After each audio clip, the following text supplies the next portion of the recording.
thing that we're gonna have the young generation coming out here to participate in our farming, and which is a beautiful thing for us because we believe in each one, teach one. And what you got to say about the ageism comments, Dad? The what? The ageism. They be talking about how. Oh man, you know, let me tell you something.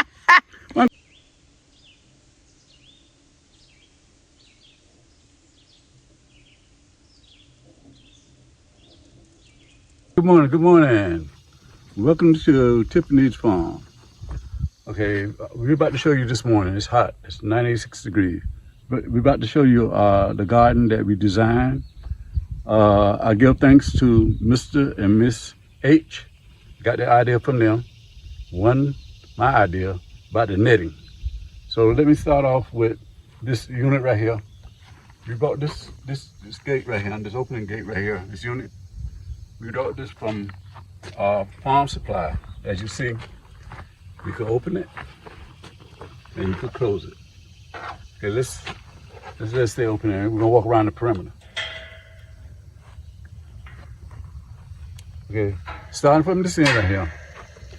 At each corner, we have a 10 feet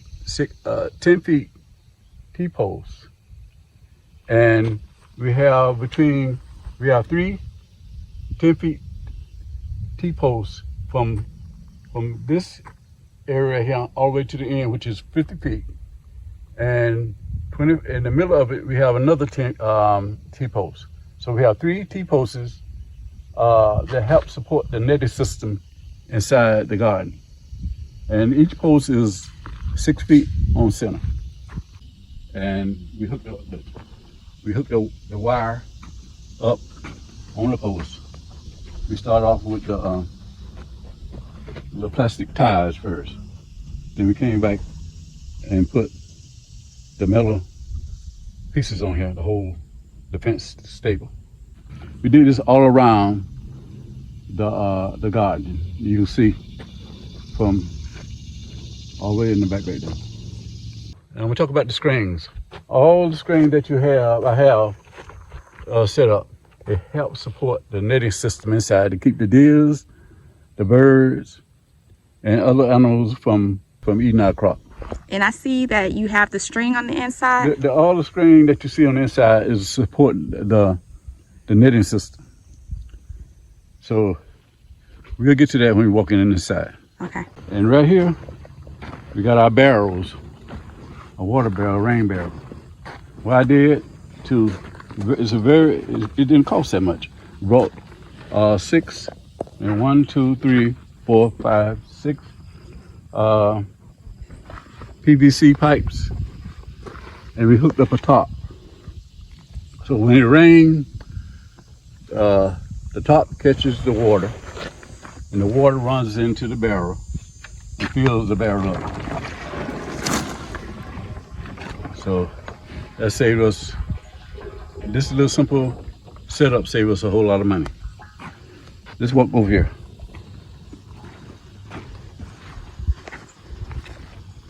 We did the same thing in this area right here.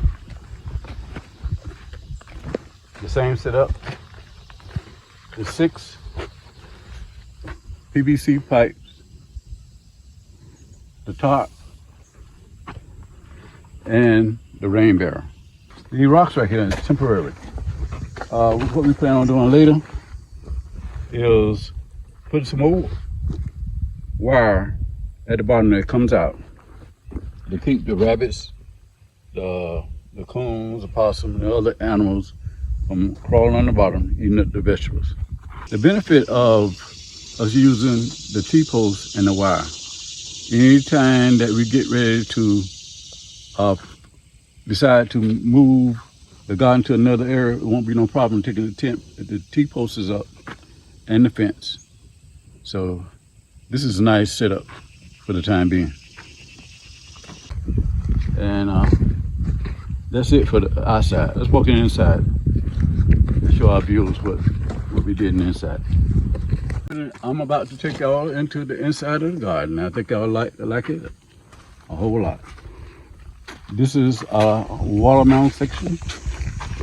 That real big watermelons coming on real good. The other section is for the planting whatever my daughter and I decide. It's coming along real good. We put some it's coming along real good. Look at that. Bell pepper. That's coming along real good.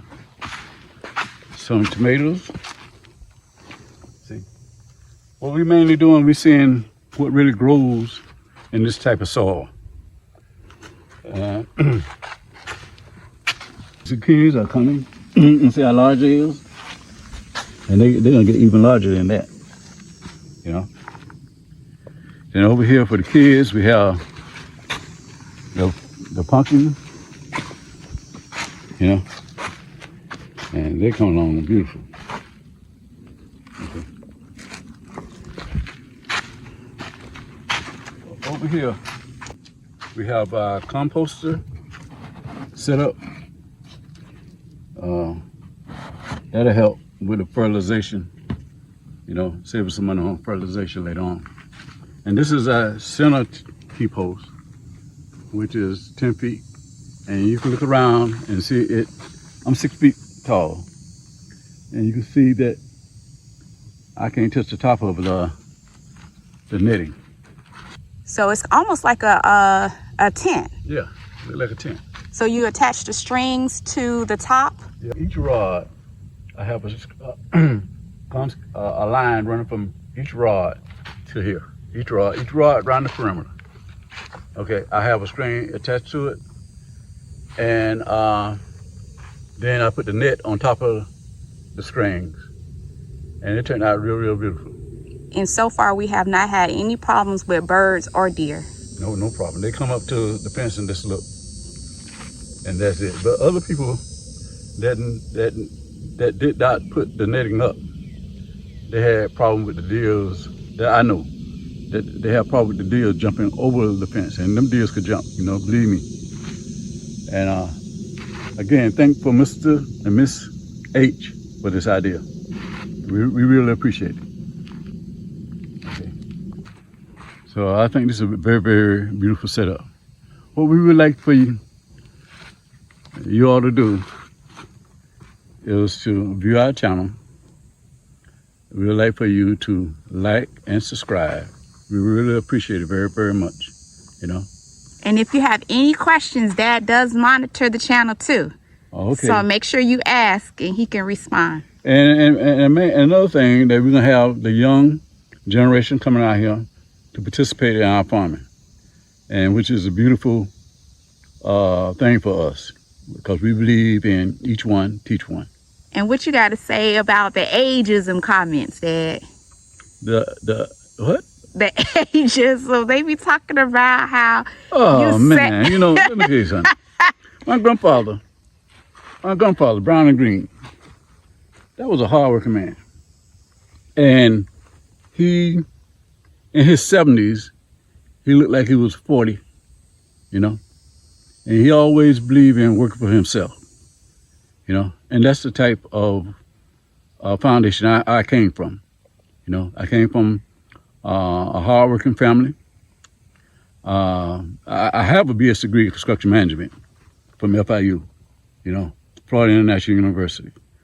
And I did landscaping for 35 years. I turned my business over to my ace boom coon Pete, you know, Pete. And I don't like to sit around.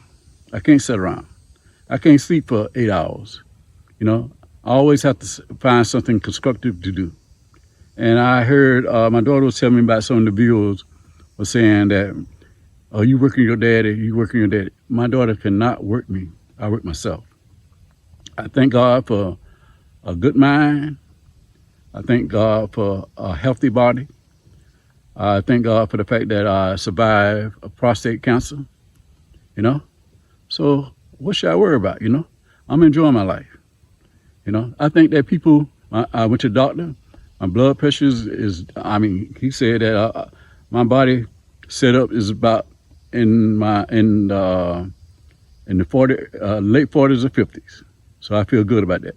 Don't forget, I'm 72 years old, and that negativity, I really don't appreciate it. Okay, you know. Okay. Do better, people. Yeah. Do better. Give me a break. You know what I'm saying? I'm enjoying myself, and I'm not gonna sit around because one time, let me tell y'all this. I worked for Mr. Kaufman, Jim Kaufman, in Coconut Grove. That man. I mean, every morning he used to get in his pool. He had an Olympic-sized pool. That man used to swim for about an hour and 15 minutes, and he was in good shape. And he's a multi-millionaire. He passed away recently. God bless the dead. And he told me, said, Theodis, don't never believe in retirement. Always find something to do for yourself. And I hold on to that thought. You know, I don't believe in retirement. I find something to do. If it's not nothing but 2 or 3 hours a day, find something constructive, find something positive to do. And it'll help you enjoy your life a whole lot better. And take time with the young generation. Teach the young generation, you know, navigate them, you know. It's not all about me, all about the older people. We got to turn around and do the same thing that the older generation did for us, you know. So you can see with this property right here, in my opinion, this is a gold mine. But we have to take our time. We're not in a rush. We're taking our time and get the setup right. So I thank God for my health and strength. I thank for the knowledge of the blessing that I was able to go to a university to be able to see things that other people cannot see when it comes down to construction and development. So that helped me out a whole lot. Yeah, it had got a little bit too hot. We changed areas. Let me finish my conversation with y'all. Back in 2014, I was diagnosed with prostate cancer. And the doctor said I had about 6 months to live. Well, you know how the doctors is. What I did, I changed my diet. No preservatives, no artificial flavors, no chemicals, all organic vegetables. Cut down on the meat. No pork, no dairy. I'm in remission. So when the doctors tell me back in 2014 that I had 6 months to live, I'm still here. I think I'm in pretty good shape, you know. Most people don't think when I tell them I'm 72 years old, and I get around better than some of the guys 40, you know. My nephews, I got the job with them.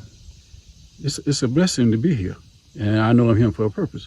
But what we're trying to do is to share our growth with the community, and to inspire other people to move in the same direction that we are moving in, and to help give back to the community. That's our main thing. and another thing I want to point out too, when I was in college at Florida International University, before I got my BS degree, had to design several $2 million projects. And this is simple to me. You know, this is very, very simple to me. So I might be dressed like an old man, you know, but I think I look pretty good. You do, Dad. But the thing is that we're not just doing things for ourselves. We're doing things for the community. It's a nice area. Every area that you're going to move into, you're going to run into some negativity. But the vast majority of the people around here are some nice people, you know, very, very nice people. And matter of fact, it's a reservoir about a half a mile from here. When the kids come and visit us, we take them fishing, you know. And matter of fact, the airport to get to Georgia, Hartsfield, Atlanta, it takes about 45 minutes to get there. And you can go any place. Once you get to the airport, you go to any place that you want to go to. The community is nice. The people is nice. People speak, you know, good morning, good evening, how you doing, you know.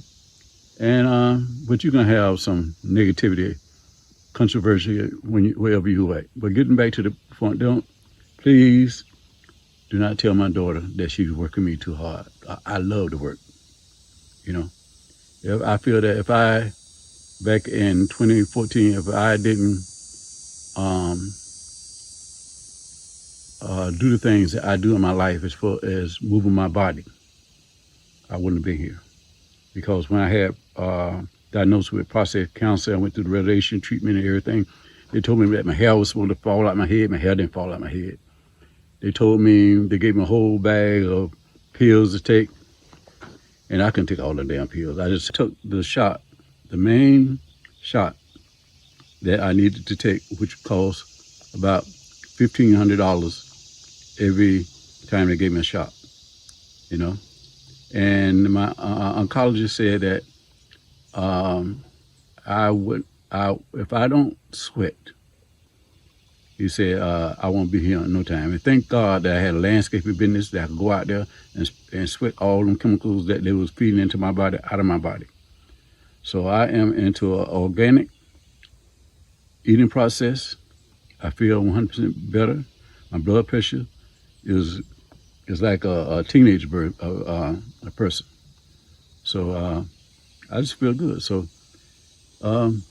I'm not going to change my way. I'm always going to do something positive and work. And my daughter is not putting any pressure on me to do the things that I want to do. So at the end, I would like for you to hit the like button, subscribe to our channel, and I thank my family. I thank the positive minded people on YouTube that I got positive ideas on, like Mr. and Mrs. H. I think a whole lot of people. How about Mr. Sam and Miss Loretta? You know, they're fun. Over in Augusta, near Augusta. In Augusta, we learn a whole lot from them. So y'all, at the end, have a nice day and subscribe, please. Thank you very much.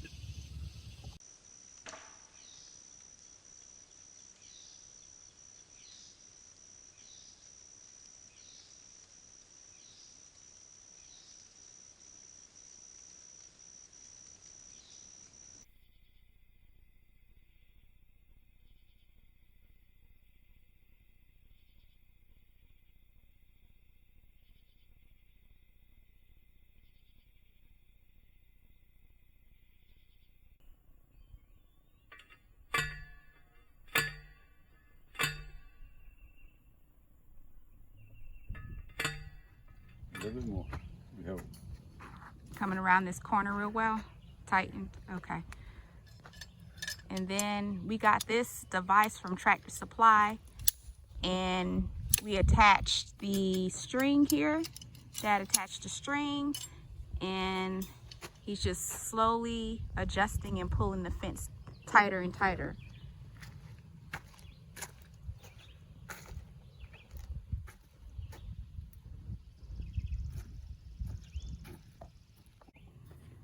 So this is what we did. We just have a piece of rope along with this device and the thing to crank it to go around here. And Dad tied it to this particular post here, or this T-post, yeah. And he's just pulling and pulling and tighten it up. So he'll do this with the top, and then we'll proceed to work on the bottom too. So right now he's just going around checking it and ensuring that it's just really snug. So this is the beginning process for our deer fence.